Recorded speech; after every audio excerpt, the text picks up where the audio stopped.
And if you're in the middle of the presentation, please move to the end of the presentation so that we can end on time. So I turn it over to you, Yahia. Professor Thomas Barthold. Everybody hears my voice well? Yes. Okay, thank you. I'm going to talk about the politicization of education and the unending education crisis in Afghanistan. Afghanistan's education system stands as one of the most tragic victims of the country's decades of conflict. What began as a fragile but functioning system has been systematically dismantled, not just by war, but by deliberate ideological engineering. In this talk, I argue that Afghanistan education crisis is a perpetual collapse by successive regimes that have used schools and education for indoctrination rather than enlightenment.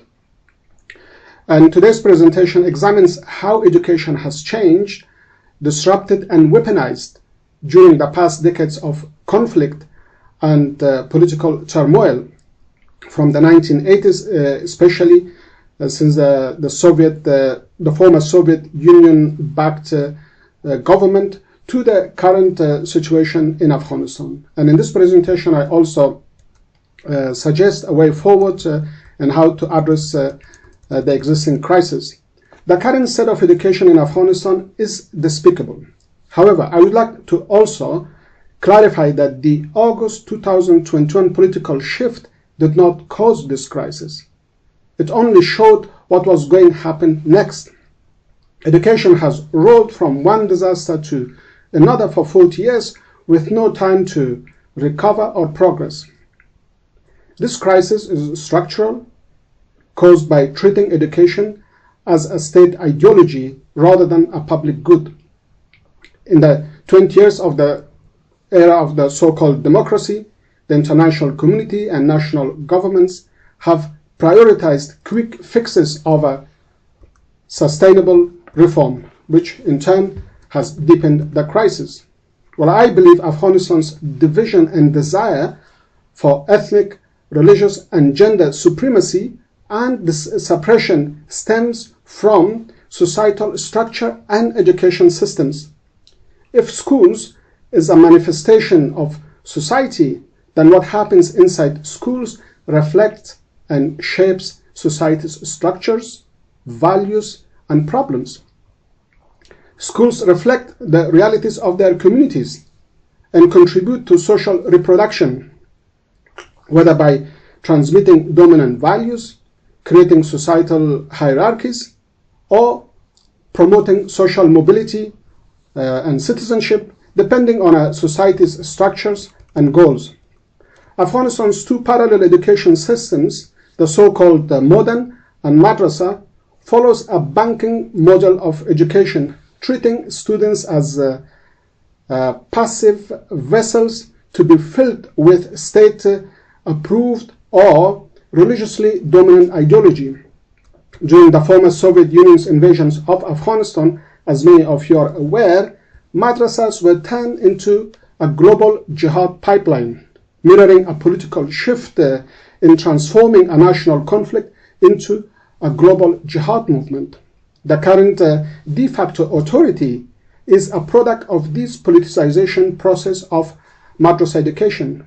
What Afghanistan is going through is not just a clash of madrasa against modern education, but an ideological product that has plunged Afghanistan into ethno-religious conflict. If Afghanistan education system is to survive, we must face uncomfortable truth.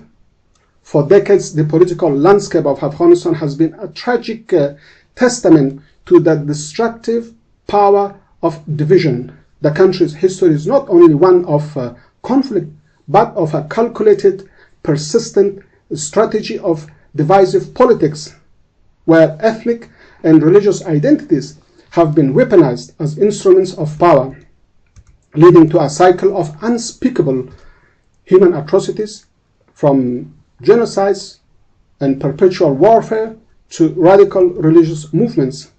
the current state of education is the latest in a long history of systematic and systemic sabotage. Therefore, the question is no longer how to rebuild, but whether the genuine education can even exist under such conditions, and if so, how and at what cost. And to ensure that schools mirror a better society in the future, we must fundamentally change both social structures and the education system. To begin with, I suggest that a fundamental pedagogical shift is essential. A shift not just at the educational, but more broadly at the societal level. This fundamental pedagogical shift must focus on fostering critical pedagogy, as championed by those who are familiar with the education philosophy or pedagogy. The name Paulo Freire and Henry Giraud, among others, may be familiar, and in-depth critical thinking as intellectual tools to transform education from a mechanism of domination into a practice of intellectual freedom. Education in Afghanistan must be reformed from what Freire calls banking model of education and knowledge to a problem-solving model. In Afghanistan, each regime, from the monarchy to the current de facto authority, has imposed its own version of the banking model, treating students as empty containers to be filled with approved ideologies. This change is essential for true empowerment and for curbing the spread of religious radicalism. Education can be either a tool for liberation or a mechanism of domination, depending on who controls it and for what purpose. In my personal educational pursuit, I believe in empowering students to critically navigate, question, and reshape the ideological borders that seek to confine their minds and futures. Education and schools are the fundamental battleground between broken past of Afghanistan and a pluralist future. As Henry Giraud states, schools are battleground of democracy where dominant ideologies are imposed, enforced, and resisted. Giraud's border pedagogy shows how education can be a form of political and cultural resistance in a world where dominant ideologies shape our identities and perceptions. For too long, Afghanistan has been a site of ideological warfare fought across borders, not just geographical, but more importantly, cultural, political, and social. They are used to divide people and cultures into us and them categories. For example, Western against non-Westerns, civilized against uncivilized, legitimate against illegitimate knowledge. It shows how education sets up walls of divisions and misunderstandings and controls the flow of ideas, identities, and resources into educational, ethnic, and religious settings. To control society, those in power decides what crosses borders. These borders are clear in Afghanistan, ethnic and religious borders, including us against them, such as Pashtun, Tajik, Hazara, Uzbek, Hindu, Sikh, and others, as well as ideological borders as Islamic versus un-Islamic, or religious borders, Shia against Sunnis and others, are evident. The suppression is also represented in the gender segregation that we see these days of men and women in public and intellectual life. These borders can be seen in the de facto authorities' ideology and educational policy in Afghanistan, which separates the so-called Islamic knowledge from non-Islamic and expands male versus female segregation to ban women's education beyond primary level. These borders are prominent in the Taliban and other radical Islamist ideologies, but they also exist elsewhere, perhaps less evident, but they do exist. So my proposed fundamental pedagogical shift also includes an active process with at least three main goals. The first one is to cross borders. By crossing borders, I mean to cross borders intellectually and empathetically, engaging with other cultures, histories, religions, traditions. And second, to critique borders by questioning why these borders were constructed in the first place. Who constructed them? For what purpose? Who benefits from them? Who is silenced by these borders? And who are marginalized by them? And thirdly, to learn how to redraw and reshape these borders, meaning how to create new, more inclusive, democratic, pluralist spaces for learning and dialogue.